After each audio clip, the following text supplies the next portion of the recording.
Hello guys, in this video I'm going to show you how to change your password in the BlockChain application. The first thing you need to do is enter the app.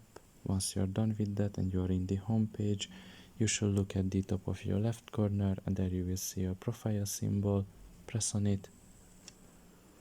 And here in this page, if you scroll down a little bit under the settings category, you should press on the fourth option, which is security. And you can just press here on the first option, which is change password. Now here you can just enter your current password, then your new password, and you can just re-enter your new password, and you can just press update password down below and your password will be changed. So yeah, pretty much this is all about it.